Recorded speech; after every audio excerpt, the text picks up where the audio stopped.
Trace झालं आणि कधीपर्यंत PCR?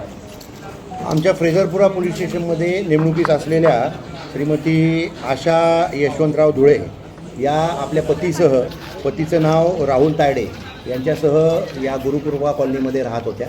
या पोलीस स्टेशनच्याच हद्दीमध्ये ती कॉलनी जवळच आहे. काल दुपारी संध्याकाळी 6च्या सुमारास त्यांचा 11-12 वर्ष वयाचा मुलगा तो घरी आला. त्यावेळी त्यांनी बघितलं की मुख्य दरवाजाच्या आतून तो गेला आणि त्यांनी आईला आवाज दिला बेडरूममध्ये. तर बेडरूमचं दार अर्धवट किलकिलं उघडं होतं आणि त्यांनी बघितलं तर त्या ठिकाणी 2 इसम होते आणि त्याची आई खाली पडलेली होती.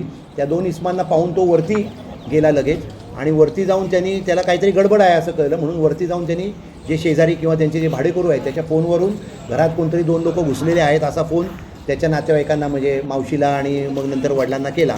आणि याच्यातून मग खाली येऊन त्या सगळ्या लोकांनी पाहिलं असता ती जी आमची LPC आहे ती मृत अवस्थेत किंवा बेशुद्ध अवस्थेमध्ये पडलेली होती. त्यांनी लगेचच त्या लोकांनी तिला इरविन हॉस्पिटलमध्ये नेलं, परंतु ती तिथे मयत झालेली होती. तपासादरम्यान असं निष्पन्न झालं की तिचा जो नवरा आहे राहुल तायडे यांनीच त्याच्या दुसऱ्या एका मुलीबरोबर असलेल्या प्रेमसंबंधातून बनाव करून त्या 2 लोकांना त्याचे मित्र किंवा जे दुसरे आरोपी आहेत 2 त्यांना त्यांच्या साह्याने त्यावेळी घरी पाठवून त्या स्वतःच्या पत्नीचा खून केलेला आहे असं निष्पन्न झालेलं आहे. सुरुवातीला त्यांनी चोरीचा बनाव त्यात केलेला होता, परंतु तपासामध्ये असं निष्पन्न झालं की त्यांनी स्वतःच्या पत्नीचा 2 मित्रांच्या करवी खून केलेला आहे. मुख्य आरोपी जो आहे राहुल तायडे याला आम्ही ताब्यात घेतलेला आहे. तो आता 4 तारखेपर्यंत PCR आहे.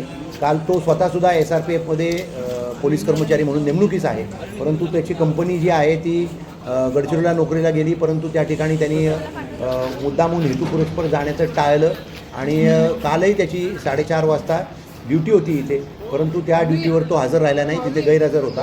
गेले काही दिवस त्यांचा वाद चालू होता. या वादातून त्यांनी हा खून घडवून आणलेला आहे किंवा केलेला आहे. इतर दोघांना काही ताब्यात घेतलं काय? 2 त्याचे सहकारी आहेत. त्याच्या मागे आमची पथकं रवाना झालेली आहे.